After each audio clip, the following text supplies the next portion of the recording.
Hello YouTube viewers, welcome to our channel eKnowledge Plus. If you are a new viewer, please subscribe my channel and share this video. Now we are going to learn the 7th figure of speech apostrophe.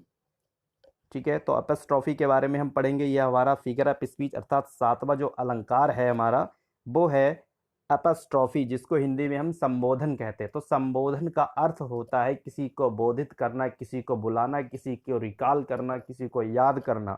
ठीक है, तो apostrophe इसी ही प्रकार का एक जो है वो क्या है, फिगर ऑफ स्पीच है। तो इसके बारे में पहले हम पढ़ लेते हैं, थोड़ा सा डिटेल से इसके हिंदी में पढ़ लेते हैं, फिर इसका इंग्लिश में डेफिनेशन भी हम पढ़ेंगे। तो एपस्ट्रॉफी एक अलंकार है। ठीक है, एपस्ट्रॉफी एक अलंकार है जिसमें वक्ता अर्थात जो आपका स्पीकर होता है सीधे किसी व्यक्ति या किसी वस्तु को संबोधित करता है जो मौजूद नहीं है या वास्तविकता में प्रतिक्रिया नहीं दे सकता।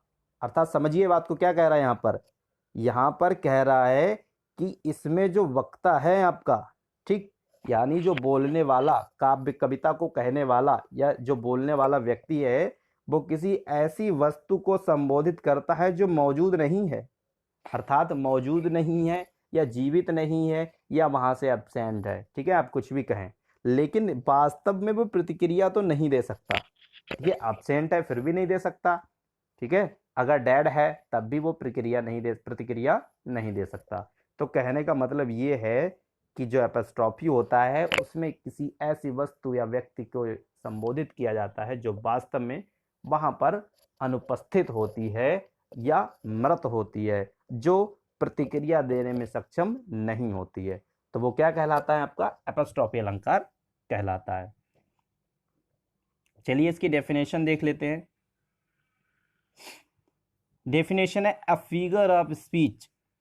ठीक है, a figure of speech in which, ऐसा अलंकार इन विच जिसमें a speaker directly addresses, speaker means वक्ता, डायरेक्टली माने सीधे, एड्रेसेस माने संबोधित करता है, एन मीन्स एक, एब्सेंट मीन्स अनुपस्थित, किसी अनुपस्थित या किसी डेड अर्थात मृत व्यक्ति को, या एब्स्ट्रैक्ट क्वालिटी या किसी के अमूर्त विचार को। ठीक है भाई, किस किस चीजों को संबोधित कर सकता है वो, या तो किसी व्यक्ति को, ठीक है, किसी भी अनुपस्थित व्यक्ति को, या किसी मृत व्यक्ति को, या किसी के अमूर्त विचार को, या समथिंग नॉन ह्यूमन, या कोई भी नॉन ह्यूमन यानी अमानवीय प्राणी या अमानवीय वस्तु को, इनको संबोधित करता है एज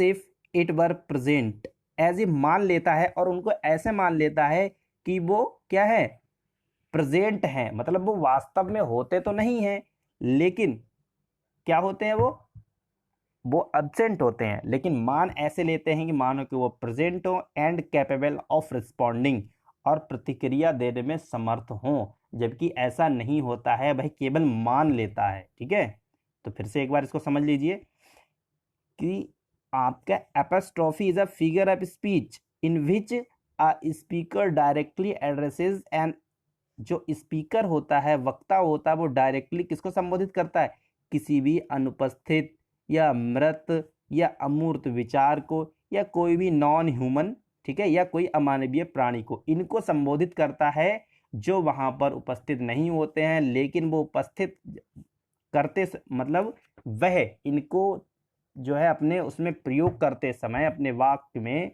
अपनी बातों में ऐसे मान लेता है कि वो उपस्थित हैं या वो प्रत्युत्तर देने में सक्षम है। ठीक है, तो ये आपकी डेफिनेशन हो गई। अब हम इसके एग्जाम्पल्स को देख लेते हैं। देखिए, बहुत ही इजी एग्जाम्पल्स भी मैंने यहाँ पर लिए हैं जिसको आप आराम से लर्न कर सकते हैं बहुत ही इजीली। तो पहला आपको अगर देखिए, ट्विंकल ट्विंकल लिटिल स्टार, सभी को पता होगा, सभी ने याद किया होगा इस पोएम को, तो बचपन में ही नर्सरी के बच्चे भी याद करते हैं। चलिए देख लेते हैं इसी को हम। Twinkle twinkle little star how a wonder what you are. ठीक है, ट्विंकल ट्विंकल मतलब चमकते हैं, टिमटिमाते हैं, छोटे से सितारे हैं। How I wonder what you are, अर्थात जब बच्चे उनकी अनुपस्थिति में उनको बुलाते हैं, उनको देखकर उनके बारे में चर्चा करते हैं, तो हाँ, यहाँ से आप समझ सकते हो, ठीक है, कि क्या है ये वास्तव में। ओ होली नाइट, यहाँ पर O holy night the stars are brightly shining, यहाँ पर भी होली नाइट को संबोधित किया गया है। नीचे जो अगला तीसरा जो आपका दिया हुआ है, थर्ड जो आपका एग्जाम्पल, ओ डेथ, ओ मृत्यु, यहाँ पर मृत्यु को जो है उन्होंने संबोधित किया है, वेयर इज द स्टिंग। ठीक है, तो इन एग्जाम्पल्स के जरिए आपने समझ लिया कि एपस्ट्रॉफी क्या है। तो यदि वीडियो अच्छा लगा है तो लाइक अवश्य कीजिए। Thanks for watching this video, please share and like this video।